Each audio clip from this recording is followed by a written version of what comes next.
Valley Girl. No, well, you can do that. This is Just kidding. wholly unserious. I'm just kidding. I'm just kidding. I'm just messing around. I told Morgan I was gonna say a bunch of stuff to you. I'm like, yeah. Anyway, I'm not gonna Do do that. it. Launch it. Just Well, no, you're like boom. told me a little bit about yourself, and I was gonna be like, so I'm an Aries rising. Talk about Oh, astrology and say that you're really into astrology for all your listeners.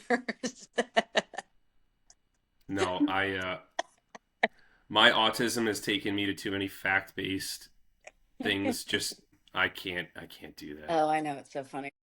This episode is just an anecdotal story during Poland's history. I Okay. have I know this story about the history of Poland. That's all I know about Poland. Yeah, yeah, yeah. But that's why I wanted you like pretty bad to get on this recording. So thank you very much for agreeing to do this because you are extremely Polish. Just a little bit. So if you don't mind, you can give us a little detail about your background, your family, because you are first generation in the United States. Your parents are fresh off the boat Polish. Yep. Yep, yep. So I was born in New Jersey, but my parents came from Poland. Dad came to the US when he was 18. He got invited by his uncle and he moved to Jersey City, didn't know any English, had, I think he said $5 in his pocket or something like that. I mean, not even like anything. He learned English. He went to engineering school somehow. Like he got into an international engineering school, graduated with aeronautical engineering, which is crazy. And then I think he went back to Poland and was and then somehow met my mom. And then he, did the whole come to America, uh, have a better life for you.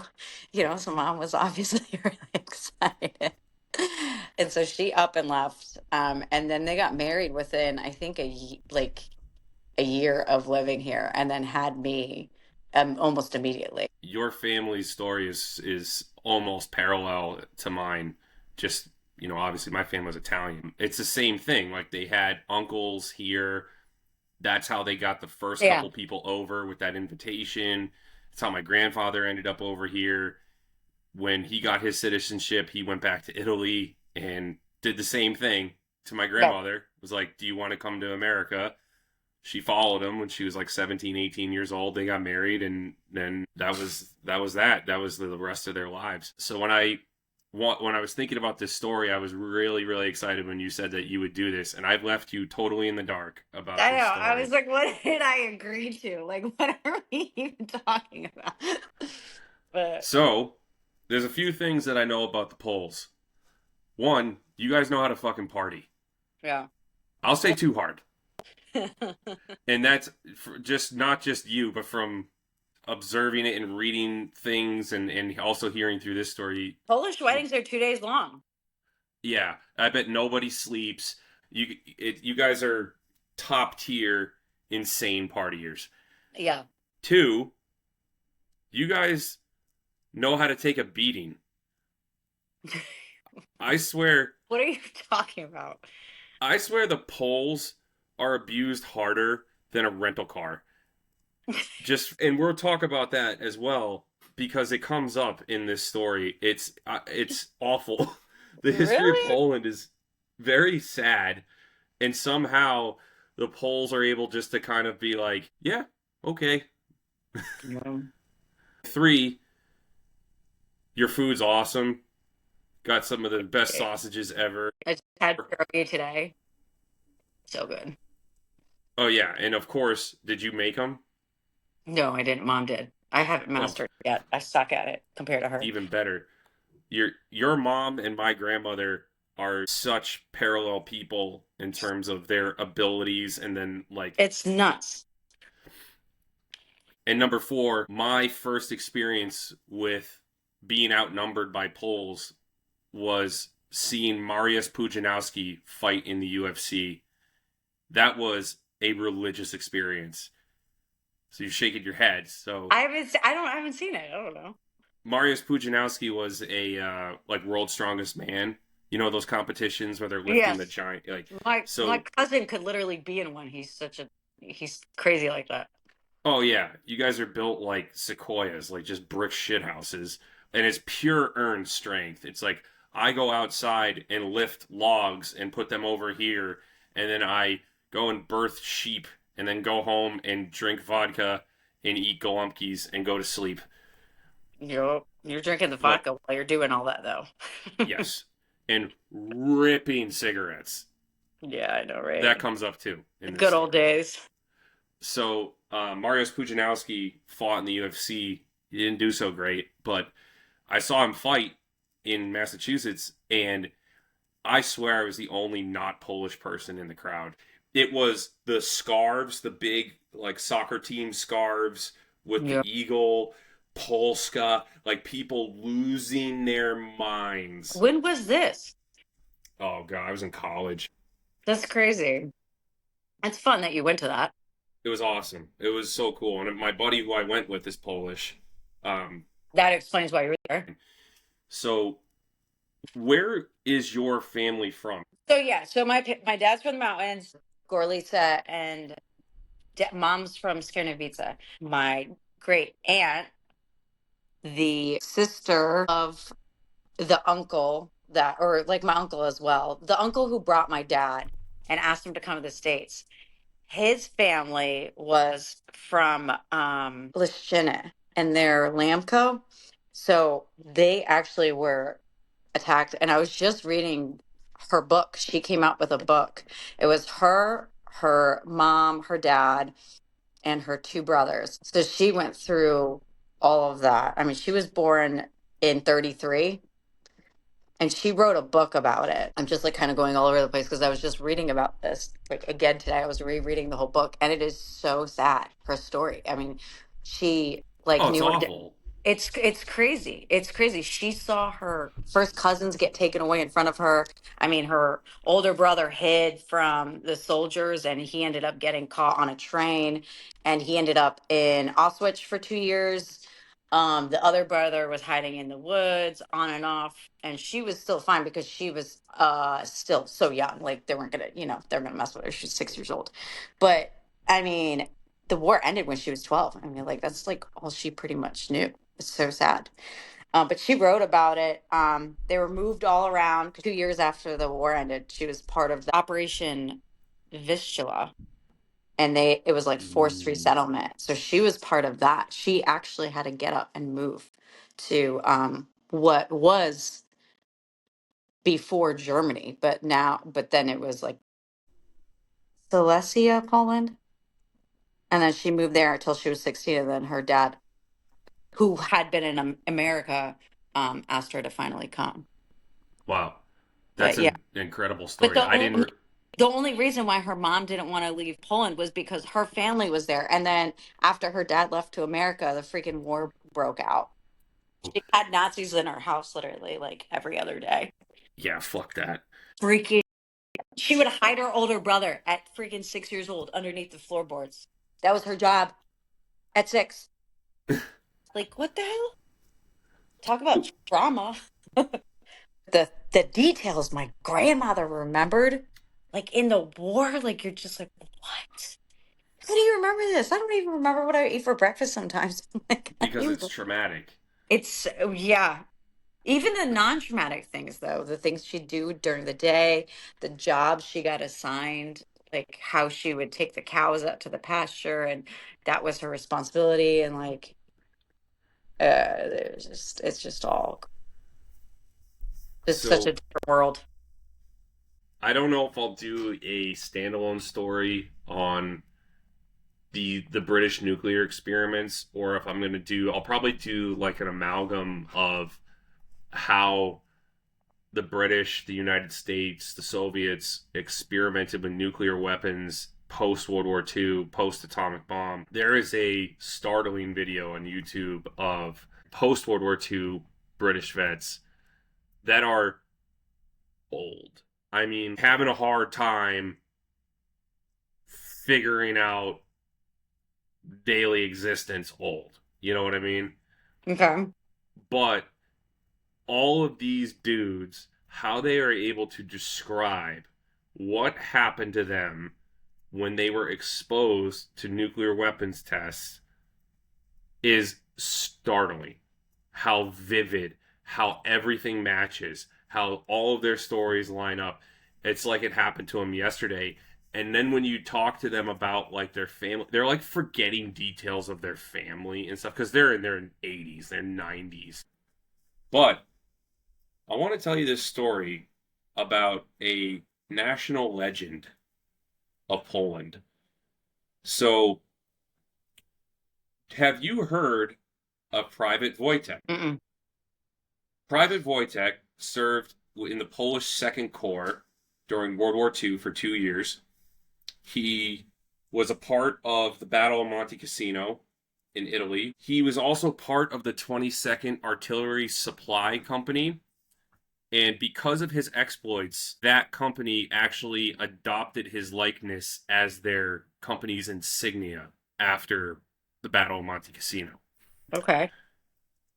So the thing with Private Wojtek that separates him from everybody else is Private Wojtek was a bear. What the hell are you talking about? Why? What? Private Wojtek, an actual enlisted soldier in the Polish Second Corps in World War II, was a brown bear.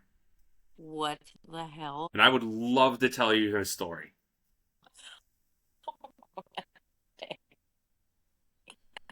That's the craziest thing ever. I don't even know how that would even work, but yeah. So I hope I'm pronouncing the name correctly. I think Wojtek? it's Wojtek, Yeah, you are. and I've seen a couple different translations from it. I've seen Little Warrior, Bear Warrior, Happy Warrior. It's always something warrior. So when I was researching this story, I didn't know much about Poland's involvement. I knew kind of the highlights of obviously Germany invades September 1st, 1939. That's what kind of blew the whole war up. Yeah. I also knew that Poland, there was a essentially being divided up between Nazi Germany and the Soviet Union. Yeah. And that's why I say you guys are just abused children. Yeah. And this comes back up again after the war, too. When you said that the first time, I thought you meant here in the States or something. I was like, what are you talking about? Knew you were talking about, of course, history. I think it's bred into you. Yeah. I think it's Well, if unfortunately you're raised by someone who's Polish directly from Poland, like you're gonna get your everything's gonna be a lot harder for you because you're gonna have higher expectations and all that stuff, you know? oh, and the worst part about this is when I was looking this story up, I knew like the kind of the Cliff Note version of this, and I was like, this is going to be such a feel good story because the first two episodes I did were just abysmal in terms of human loss, and I was like, this will be a fun story, and of course at the end it's not because history sucks and kicks you in the dick every single time if you look hard enough. So I'll get to that. We'll talk about that. So before World War II, Nazi Germany and the Soviet Union had a secret pact called the Molotov-Ribbentrop Pact, which was a non-aggression agreement. They basically told each other, we won't attack each other. And one of the main pieces of that agreement was how to divide up Poland. Yeah. Both sides already assumed they're just going to steamroll into Poland. They'll divide it up amongst each other, be no problem at all. And largely, unfortunately, it wasn't. So Poland got wrecked, for lack of a better term, in 1939. So about 320,000 plus Poles were taken POW in 1939 after the Soviet Union invaded and essentially deported to Siberia, which is never good. How many?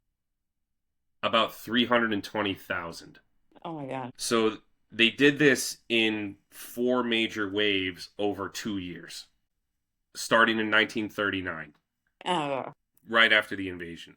Mm-hmm. So this ended in 1941. Because what happens in 1941? Uh-huh. Nazi Germany invades the Soviet Union. Mm.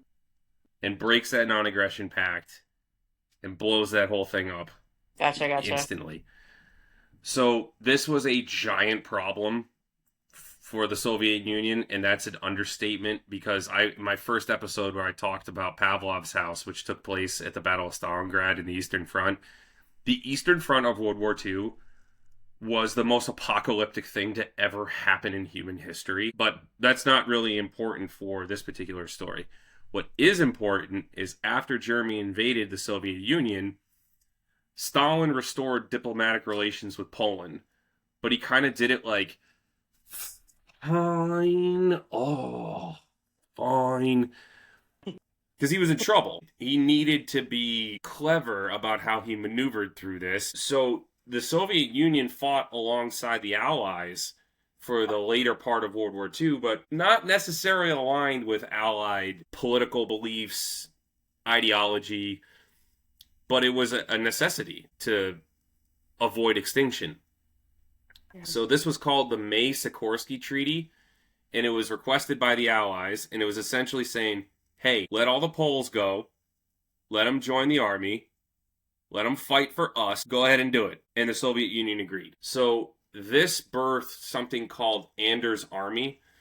So those Poles that were deported to Siberia, military-age males or those that were in the army at the time were allowed to re-up, essentially, join the Polish Second Corps, and they were under General Vladislav Albert Anders.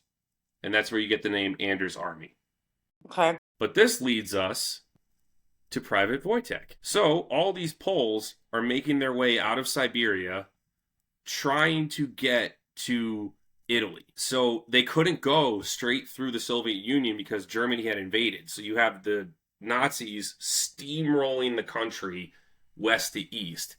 So they had to go south through the Middle East. And this is where I got all confused trying to keep up with this because I'm like, I got Poles in Siberia that are marching through Iran, and there's a Syrian brown bear that they take to Egypt and then go to Italy with.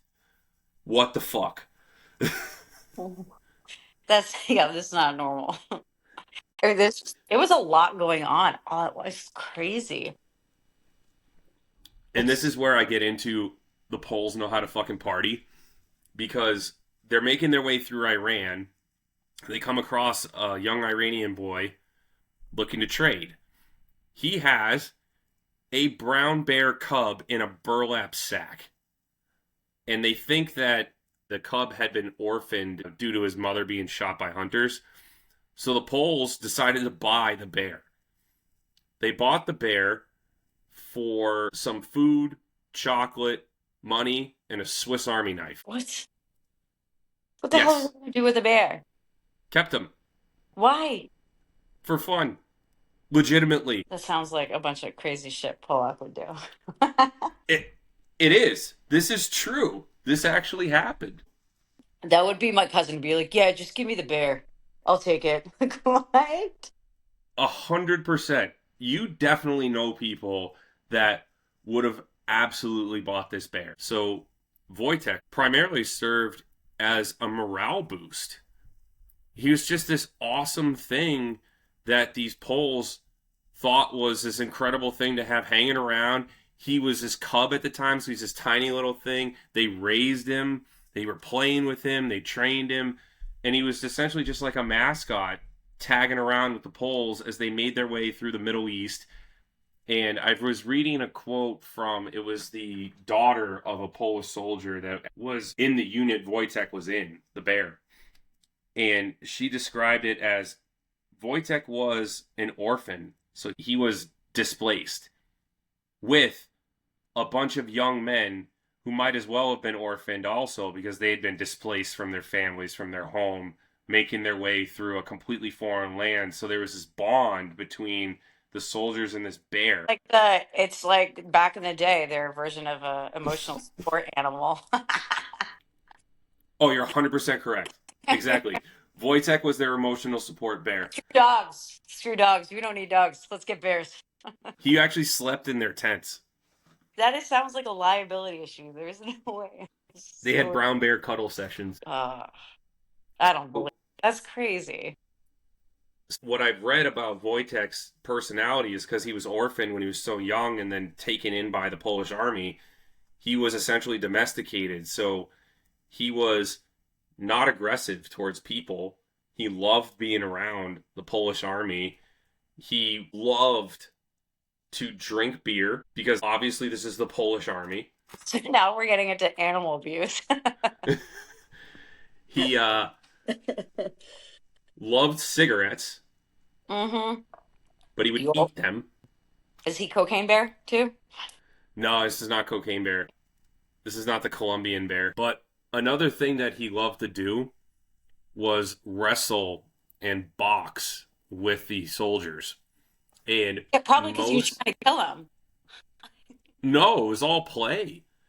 Most of the photos that I've found Oh my of God. Wojtek are him wrestling the boys. He's like cuddling that soldier, though. Those are definitely yeah, they look Polish as hell. He's just always wrestling the dudes, you know? He's having the time of his life. These stories are confirmed. Obviously, we're seeing pictures of Wojtek wrestling, as you said, definitely Polish soldiers. They look Yeah. Polish as hell. Mm-hmm. And there was a man who was a courier for General Montgomery. So General Bernard Montgomery was the overall commander of the British in World War II. I actually think he was, I might get this wrong, and this is going to be part of this podcast. Actually, I'm going to screw up like a lot of little details about this that I'm just pulling out of my ass. So I think Bernard Montgomery was actually in charge of the entire Western Theater of Operation. He was the guy. Big deal. His courier was named Archibald Brown, and he has a quote that says about Wojtek, he adored fights with other soldiers and even fought 4 opponents at the same time. He hid his claws and skated with them on the floor, break them, and pretended that he was going to bite, but he never offended anyone. That's insane. So Monty's courier wrote about this bear, which means that Monty probably knew there was a bear in the Polish army that he was leading into Italy, trying to break into Germany. I mean, that's fucking crazy to me. So Bernard Montgomery, by all accounts, was definitely autistic. And I can just see him in whatever field office or whatever, hearing about this bear, just being like, not knowing what to do with that information. Being like, I got all these fucking Polacks running around with a bear. I think anyone getting this information is going to be like, what the hell are you talking about? What do you mean there's a bear? Another thing about Wojtek, he also liked to ride in trucks, and they would let him ride in the passenger seat, ride in the back seat, ride on the hood and the bed. He loved going for rides in the vehicles. So there was a couple of accounts of him being like in the front of the truck, and they're pulling up on people, and people just running because there's a fucking bear in a truck with a bunch of probably drunk, probably really nicotined out, crazy Polacks. Thinking it's probably hilarious. And again, because he was domesticated at such a young age with people that just loved him.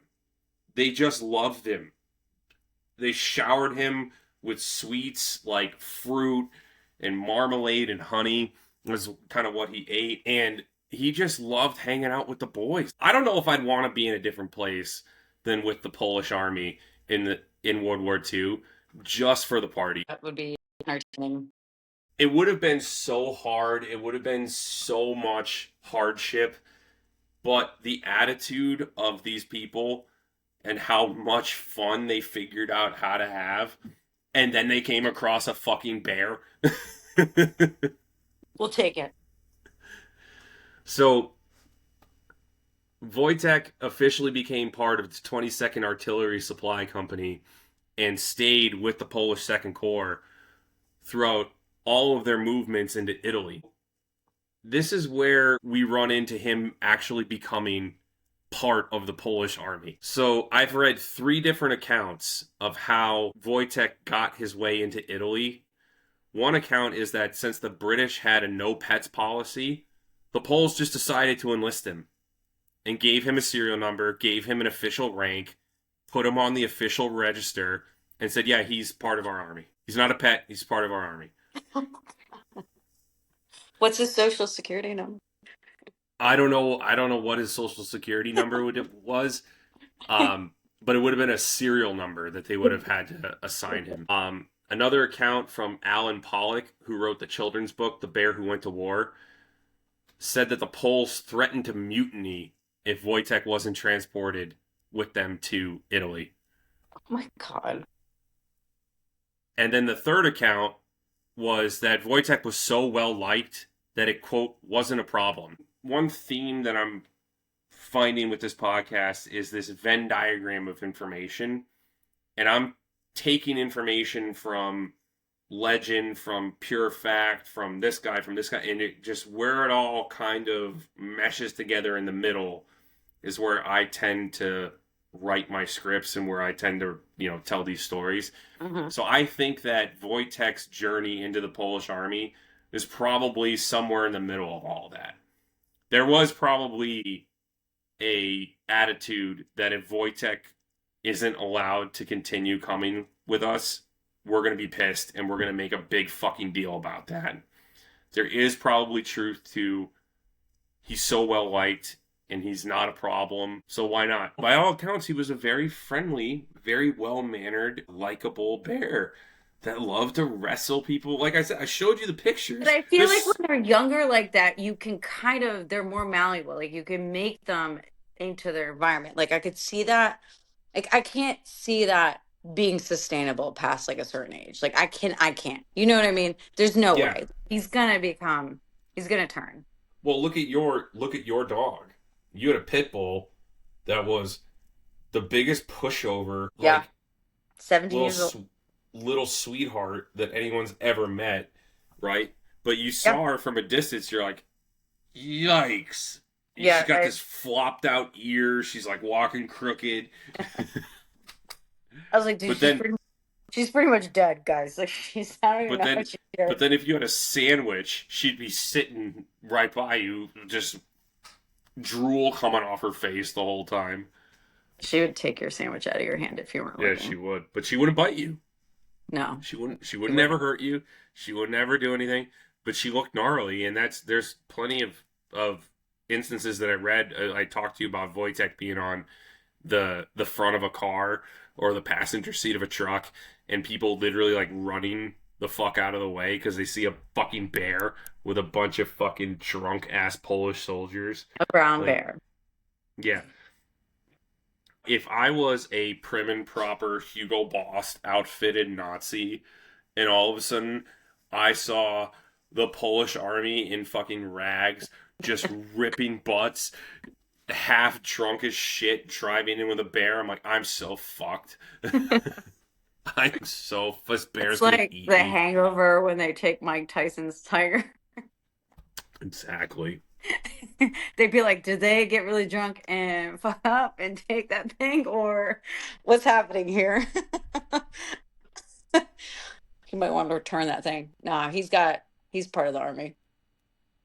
Yeah, that's another thing. That story about them trying to load him up on the boat and the Brits being like, well, we ain't taking your bear. Oh, I can't do a British accent at all, so I won't even try. That was awful.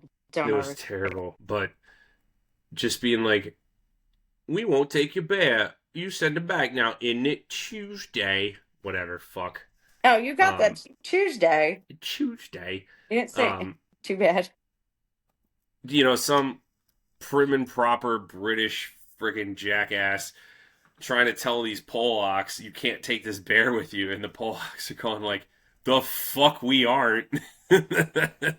Okay, guess what? They're all there, like locked and loaded. They're probably a little intimidated.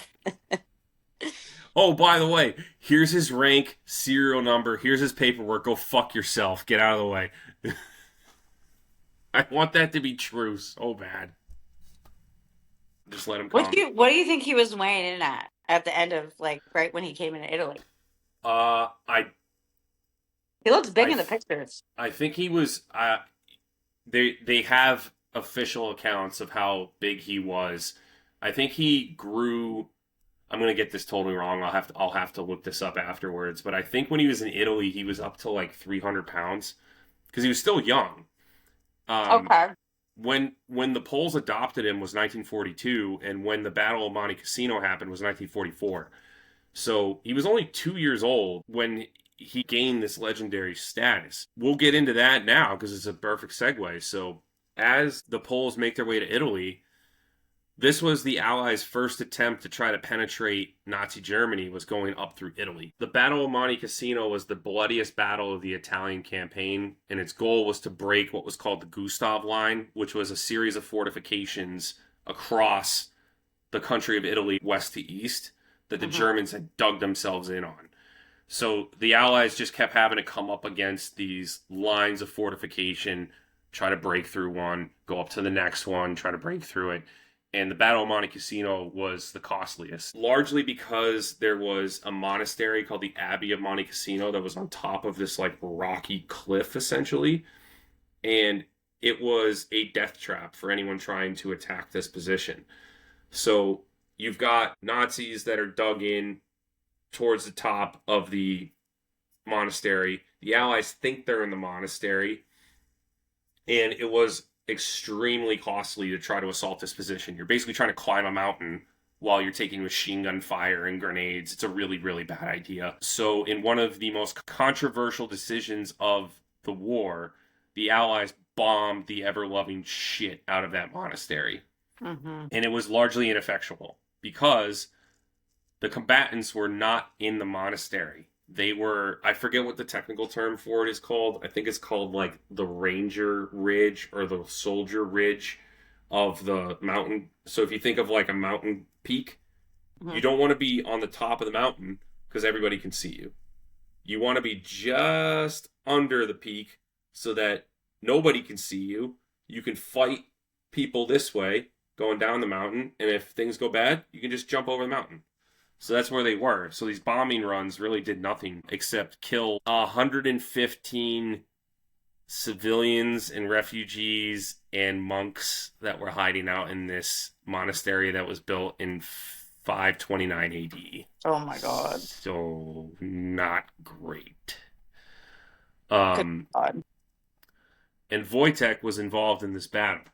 So this was a very intense battle, and artillery was a large component of this because they had to attack this giant hill. Where Wojtek really got blasted into legend was he was observed carrying ammunition boxes of artillery shells with the Polish army. So they're 100-pound boxes that normally take 4 people to maneuver around. Well, that's why they wanted the bear right there. I don't think they wanted the bear to carry the ammunition. I think they wanted the bear because they wanted to party with a bear, and then they found out that the bear can make itself useful. They didn't think they'd probably make it that far with bringing him around, like, and along with them. So they were like, you might as well carry some shit. So what I saw was that Wojtek was, quote, imitating the humans around him and started carrying these ammunition boxes. And this is corroborated by at least one British eyewitness. So I'm pretty confident that this did actually happen.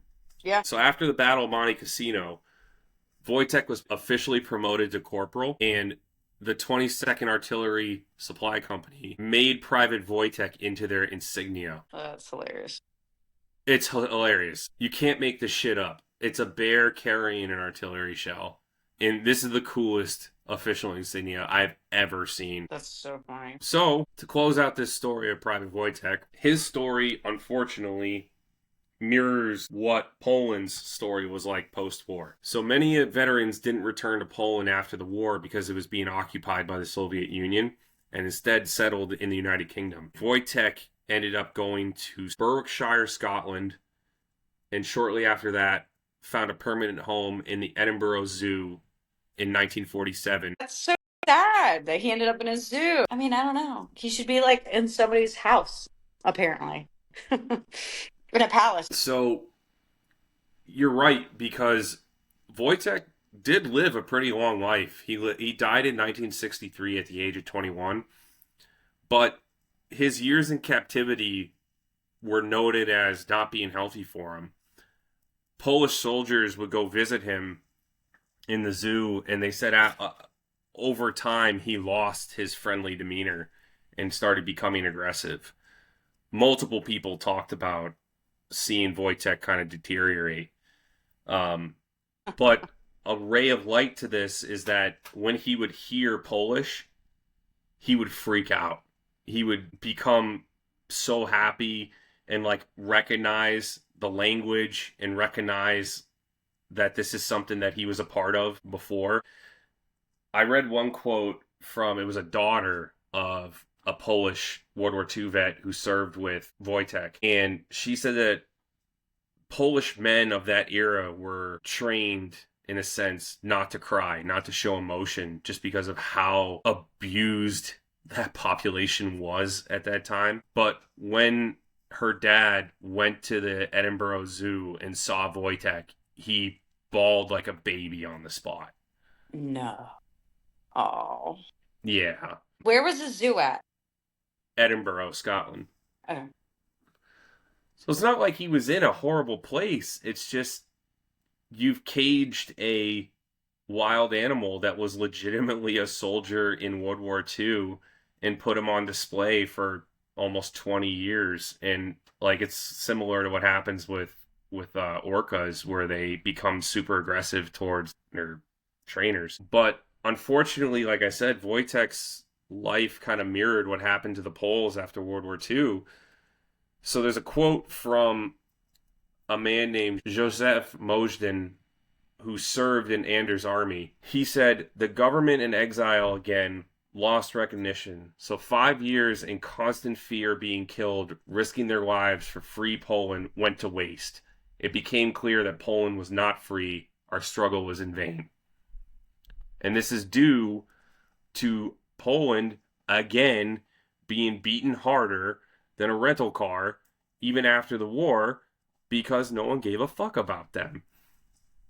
At the Yalta conference after the Battle of Monte Cassino, it was referred to as the, quote, Polish question. And you never want to hear any sort of ethnic group followed by question, especially in World War II. That's bad. So it just went right back to the Soviet Union. Yeah, it's crazy. It's crazy hearing my grandma's story too, and reading that and rereading that today. It's just wild. It hurts. It sucks. You Poles, man, you're just an abused population, and you have this sarcastic fuck it attitude. It's just unbothered about it because it's been so fucking bad for you for so long. I think it's just hard work is embedded like into you. Like your expectations from your family. Like if my dad came over here with $5 in his pocket, didn't know English, and still went to school and college and graduated, built beautiful house. Now they're living in Hilton Head, like has so much to show for them. Like if he can do that, like I would. He had 2 jobs, 3 jobs. Like you know what I mean? It gives perspective of what you shouldn't bitch about. But you just said that it was like all the men that were raised and the boys that were raised, back in the day, they were raised to be tough and not cry. But that's honestly like that's even this generation. Like my uncle raised my 2 boy cousins like not to cry. Like they were doing push-ups when they were 1. I Of course kid they you not. were. No, seriously, they were. Like I'm surprised their height didn't get like stunted or something like that. You will But not get your kielbasa until you knock out 100 of these oh, we push-ups. couldn't leave the dinner table unless all our food was done. And if we did not eat it all, granted, like what my uncle was serving was like freaking cow intestines too, like flocky. You're just like, oh my God, I'm gonna like die right now. Like, Again, that's entirely parallel to my dad's experience growing up because food was such a precious commodity, especially for a big family. In his early years, they were pretty poor. yeah. Middle working class family at best throughout his whole life. But in Italy, because you're even poorer and even worse off, any sort of food is precious, for lack of a better term. So they were the same thing. They would fight over the crusts of bread. They would fight over the grizzle of steak and stuff like that. Now, granted, they also liked it. Like, that was part of it, was they liked the crust of the bread. They liked the grizzle on the steak. And you mentioned flakka. Lucky. Flocky. Oh yeah, Waka Flocka Flame. Over. Whoops. Dude, gross. You will never unsee it once you get it served to you. You're just like, oh my God. I've been to tripe dinners, and those old Italian guys love that shit. I can't. I can't. That's one thing I won't do. I was like, no, I draw a line here. I'm Polish. I'm not that Polish. Okay. I was born in Jersey, not like I'm good. But no, Yeah, dad, bread and butter. That's what they had every day. He was raised without electricity. My dad's side of the family, he was pretty poor. They would have to put pig fat on the bread to just get some calories so they wouldn't just disappear. I've seen my dad, my uncles, my grandfather eat the gnarliest fucking shit, and they say it's like amazing. They're like excited when pig's feet come out and pickled pig's ears and No. this gelatinous, I forget what it's even called. It's like this gelatinous stuff in it. Oh We my have the god, same, we have something like that too. I can't remember what it's called because I never have it, but my mom serves it like every Christmas. I can't remember what it's called, but I never yes. touch it. I never touch it. Yes, it's Christmas because that's when the special food comes out. So my dad covets lupini beans, which are actually delicious. Lupini beans are just a little bean that is in a salty brine that it's just a little snack, and you can get a giant jar for like $1.38 at the grocery store. But that's what came out during Christmas and Christmas only was lupini beans. But then also all the weird pickled pig stuff. I mean, you saw some of this shit when we made sausage at my grandmother's house, and like how people just dove on it. I, Yeah. I don't know. Yeah, I we do. we I like liver worst. I will have that. Pashtetova. That's good. I will say that that is pretty good. That's the craziest shit I think I'll eat. But that's it. I enjoyed the chicken livers that my uncle Pietro made. I really did like that dish that he made. And I like a lot of like food that's hunted stuff, not necessarily like gross, but some little off the wall stuff. But the stuff that's always made my friends squirm is the nasa mushrooms. My family will go pick them wild out in Yep. the woods, and my grandmother will pickle them. So when you pull them out, it just looks bizarre. They did dried mushrooms. So yeah. They might have done pickled. I've never had them, but I remember growing up and going to Poland in the summers, and we would go out to the mountain house. I don't even know where it was. Honestly, I was so young, and we would just pick mushrooms out in the forest, and it was like a fun thing to do. Yeah. No, it is fun. I've never purposefully intentionally gone mushroom hunting. I will at some point because I'm learning when and how to do it. And I like it. We call it NASA. It's actually called hen of the woods is the particular mushroom. But it's just another excuse to go out wandering in the woods. So, what'd you think about Private Voigt? Wild. It's But some is it really that wild that a bunch of fucking Poles that found a bear decided to keep him? no. I mean that. Yeah. I mean it makes sense that Polak Out would of be. anybody involved in World War II, this would absolutely be the Poles that did They're, this. they're nuts. I This is the love that. most on-brand Polish thing that I've heard so far. I think when you first bring it up, it's like, no, that's not true. But then you start talking about it, I'm like, yeah, I can see that happening. I can see that. It's just giving a bear beer and cigarettes and being like, "This thing's fucking awesome. Let's keep him." It's a cute story, but like you said, it ended sad. And it ended pretty much in a parallel to what the Polish experience in the 20th century was. How long did he live for? Did you say that? About 21 years. Okay. So he was a baby in war. Yes, yes, he was essentially a cub. I think he was born. It's no one really knows. It was either 1941 or 1942. The Poles adopted him in 1942, and then he became a permanent resident of the Edinburgh Zoo in 1947. So he was only 5 or 6 years old when he went into permanent captivity in the zoo. Yeah. Oh, it's wild, cute story up until then. But that's it's weird. But history has made such an impact on me because like especially like Morgan will talk about how negative I can be and like my outlook and stuff, but this is just what fucking happens. It just that's what always comes up is you think you get a win and then oh no Wojtek had to spend 20 years in a zoo and he hated it and then ended up kind of becoming aggressive and lost his mind and like oh this sucks. It just same thing with the Poles after World War II. We won the war. We're all going home. Right back to the people that sent us to Siberia and to forced labor camps. Great. This is awesome. Fucking great. And then my grandma getting relocated in that Operation Vistula thing. That was some bullshit. Crazy. Oh, you guys were just passed around like the neighborhood bicycle. Like I think her brother had just gotten home from Auschwitz because he had to come on foot all the way home, hitchhike, whatever. It took him over a year to come home after he got out of the camp, or I don't know how long it took him to get out of the camps, but still, it took him a year. They thought he wasn't. They thought he was dead. He was one of the ones that got killed. Of course, the death camps are in Poland because, oh, we don't want to put a bunch of fucking dead Jews in our home country of Germany, so let's just do all that dirty shit in Poland. Have you heard of Treblinka?